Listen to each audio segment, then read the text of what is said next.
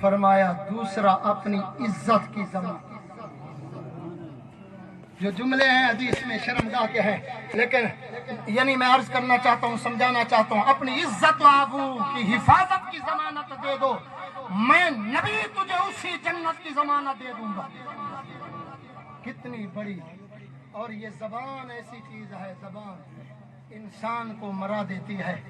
اور علماء فرماتے ہیں کہ انسان اگر چپ رہے تو اسی کے اندر نجات، اسی میں نجات ہے. مولانا روم نے ایک جملہ لکھا ہے، مجھے اچھا لگا، تو میں وہ آپ کی اس محفل پاک میں عرض کرنا چاہتا ہوں. آج کل ہم زبان کی حفاظت نہیں کرتے. مزہ تب ہے 100 مرتبہ تولو پھر بولو،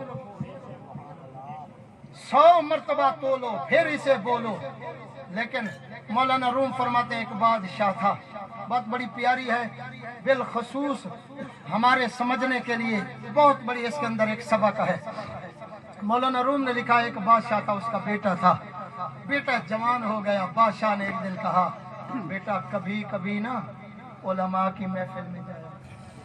علامہ صاحب فرما رہے تھے نا علماء کی محفل میں. بادشاہ نے کہا کبھی کبھی بیٹا علماء کی محفل میں جایا کر.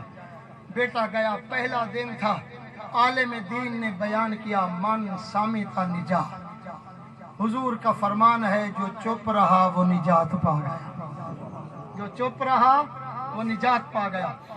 اس شہزادے نے سوچا چلو اور تو کچھ نہیں عمل کر سکا، اسی پہ عمل نہ کر، آئندہ کے لیے چپ رہوں گا. چپ رہا. گھر میں آیا چپ، رات کو چپ، شام کو چپ، اگلے دن چپ.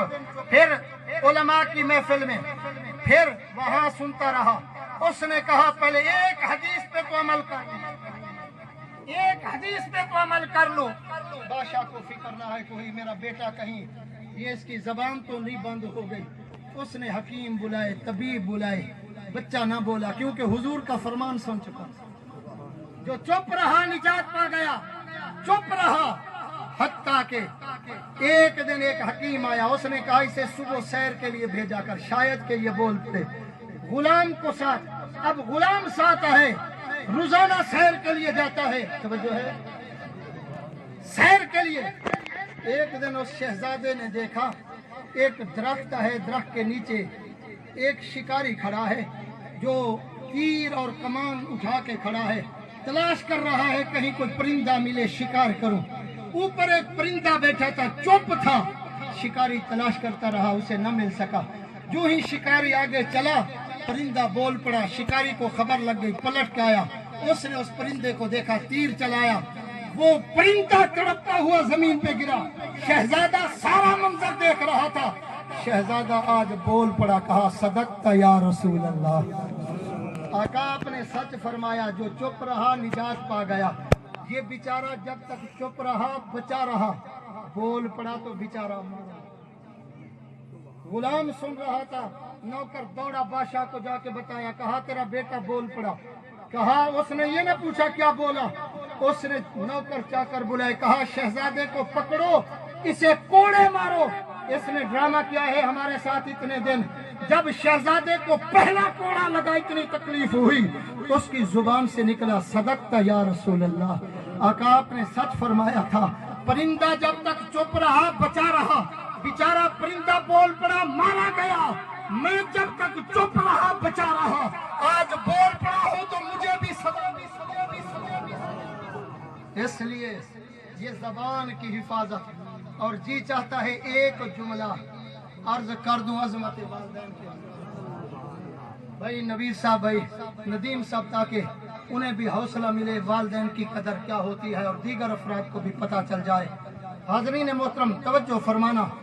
میں عموماً یہ حدیث ہر جگہ پہ عرض کرتا ہوں کہ والدین کی قدر و قیمت سمجھنی ہو تو حضور کی اس حدیث سے سمجھو. حضور نے فرمایا گھر کے اندر بوڑھی ماں بیٹھی ہو یا بوڑھا باپ بیٹھا ہو، آسمان سے آنے والی مصیبتیں رخ بدل کے جو ہے مصیبتیں ہر کسی پہ آتی ہیں، لیکن گھر کے اندر بوڑھی ماں بیٹھی ہو یا بوڑھا باپ بیٹھا ہو، آنے والی مصیبتیں رخ بدل کے گزر جاتی ہیں. یہ والدین کی قدر و قیمت ہے. گھر کے اندر بیٹھے ہوں تو ان کی قدر کیا کرو. حضور نے فرمایا فرشتے شور مچاتے ہیں مالک اس گھر کے اندر برائی ہو رہی ہے، عذاب نازل کر. مالک جواب دیتا ہے فرشتوں چپ ہو جاؤ، جانتے نہیں ہو میں اس کے گناہوں کو دیکھوں یا اس کے باپ کے سفید داڑھی کو یا اس کی ماں کے سفید بالوں کو دیکھوں. ایک روایت میں نے عرض کرنی ہے، اس کے بعد اجازت چاہوں گا. اگر آپ نے محبت سے سماعت فرمائی تو سبحان اللہ ضرور فرما دیں. امیر المومنین عمر رضی اللہ تعالیٰ عنہ، آپ کا زمانہ ہے، آپ نے جہاد کے لیے لوگوں کو اکٹھا فرمایا.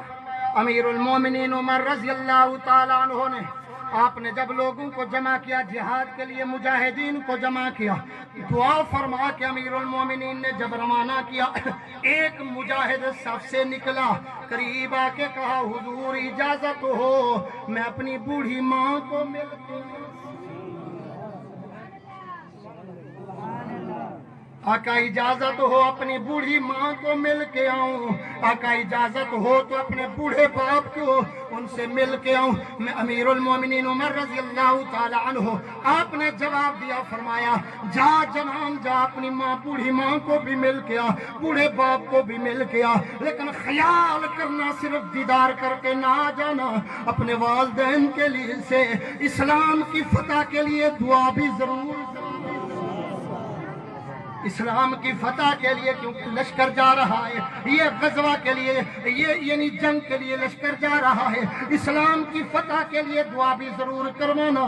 یہ جوان دوڑتا دوڑتا گیا، گھر کے اندر بوڑھی ماں بیٹھی ہے، قدموں پہ گر کے کہتا ہے اماں میں جہاد کے لیے جا رہا ہوں، آخری دیدار کرنے کے لیے آیا ہوں، ماں مہربانی فرما میرے لیے دعا بھی فرما، اسلام کی فتح کے لیے بھی دعا بھی.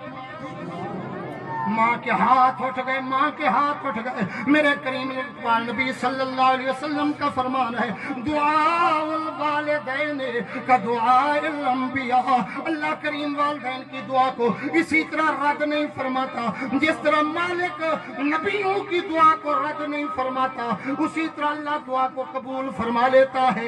فرمایا وہ دعا کے لیے کہا، ماں کے ہاتھ اٹھے، ماں نے دعا فرمائی، بیٹا جانے لگا، ابھی چند قدم چلا تھا، بیٹا رک کے ماں کو دیکھ رہا ہے، ماں اپنے بیٹے کے چہرے کو دیکھ رہی ہے. آخر کار ماں نے اشارہ کیا، فرمایا بیٹا ایک مرتبہ واپس پلٹ کے،